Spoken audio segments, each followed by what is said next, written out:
سلام سلام سلام۔ قرآن نے سلام کے بارے میں کیا کہا ہے؟ اسلام میں سلام کا تربیتی نظام کیا ہے؟ کون کس کو سلام کرے؟ شفاعت کسے کہتے ہیں اور اس کی کتنی قسمیں ہیں؟ ناظرین اکرام السلام علیکم۔ تفسیر نور کے اس پروگرام میں ایک مرتبہ پھر سے آپ تمام ناظرین کو خوش آمدید عرض کرتے ہیں۔ آج ہم سورہ نساء کی 2 آیتوں کی تفسیر کو لے کر حاضر ہوئے ہیں، تو شروع کرتے ہیں آج کی پہلی آیت یعنی آیت نمبر 85 سے اور سنتے ہیں اس کی تلاوت اور ترجمے کو۔ كتاب أنزلناه إليك مبارك ليدبروا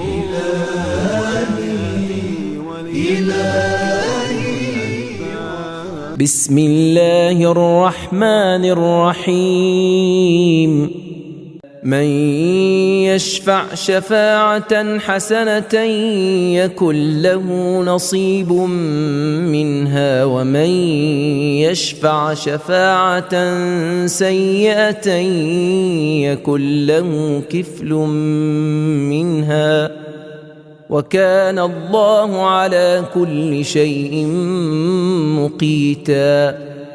جو شخص نیک کام کے لیے اچھی شفاعت اور سفارش کرے گا اس کے لیے بھی ثواب کا کچھ حصہ ہوگا، اور جو شخص برے کام کی دعوت اور شفاعت کرے گا اس کے لیے بھی سزا کا کچھ حصہ ہوگا، اور اللہ تعالی ہر چیز پر نگہبان اور حساب کرنے والا ہے، نیکیوں اور بدیوں کی مناسب جزا اور سزا دیتا ہے۔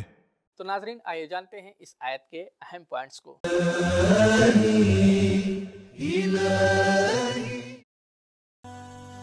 مقیتن کے معنی ہیں وہ جو کسی کو طاقت عطا کرے اور اس کی جان کا محافظ ہو، اور عمومی طور پر محافظ اور حساب کرنے والے کے معنی میں استعمال ہوتا ہے۔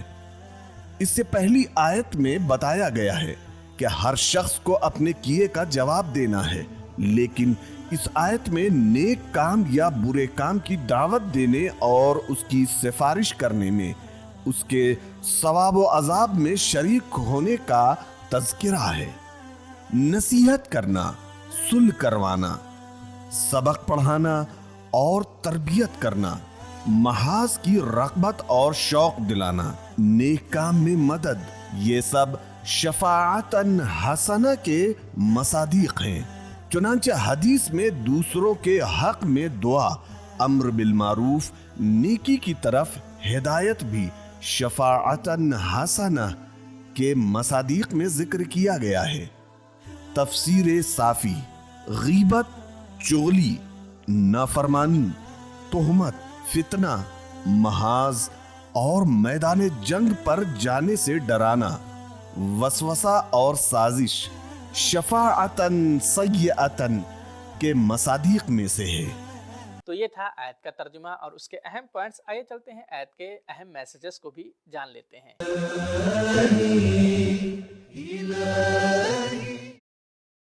1. اسلام میں تنہائی اور گوشہ نشینی ممنوع ہے۔ 2. نیکی اور بدی کی دعوت دینا اور سفارش کرنا جزا اور سزا میں شرکت کا سبب ہے۔ 3. محدودیت کی وجہ سے ہر کام میں دخل نہیں دیا جا سکتا، لیکن نیکی کی سفارش کر کے اور اس کی طرف دعوت دے کر اس میں حصے دار بنا جا سکتا ہے۔ 4.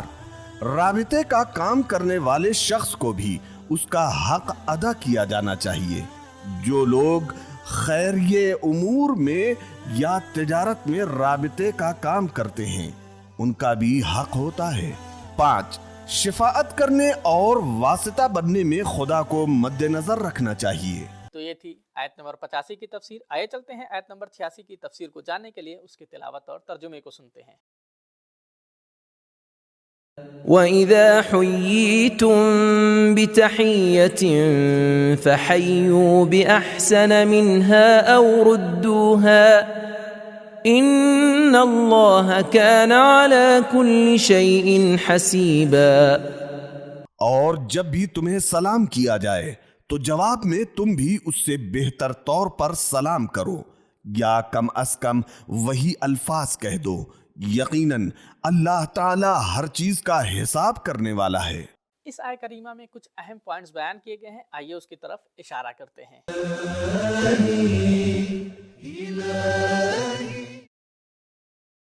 تحیت سے مراد سلام یا کوئی دوسرا تحفہ ہے، چاہے زبان کے ساتھ ہو یا عمل کے ساتھ، کہ جس میں دوسرے شخص کی زندگی، خوشی اور سلامتی کی آرزو پائی جاتی ہو۔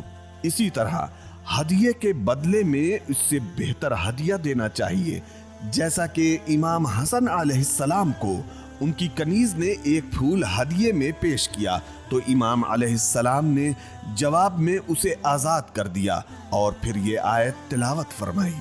اسلام میں دوسروں کو سلام کرنے کی ترغیب و تشویق دلائی گئی ہے، چاہے انہیں جانتے پہچانتے ہوں یا نہ جانتے ہوں۔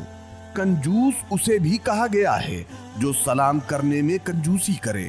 پیغمبر اکرم صلی اللہ علیہ وآلہ وسلم جس سے بھی ملتے سلام کرتے، حتیٰ بچوں کو بھی سلام کیا کرتے تھے۔ اسلام کے تربیتی نظام میں یہ ضروری نہیں ہے کہ چھوٹا بڑے کو سلام کرے، بلکہ خدا، انبیاء اور فرشتے بھی مومنین کو سلام کرتے ہیں۔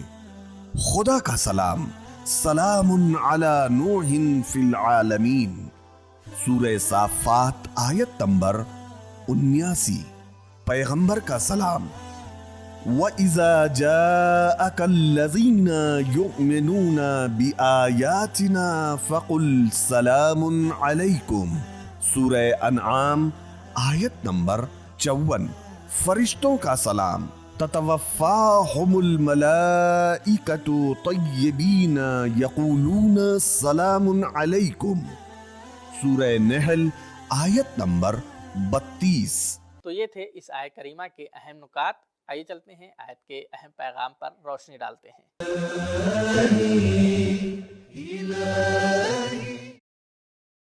ایک، اپنے درمیان الفت و محبت کے تعلق کو زیادہ سے زیادہ بڑھاؤ۔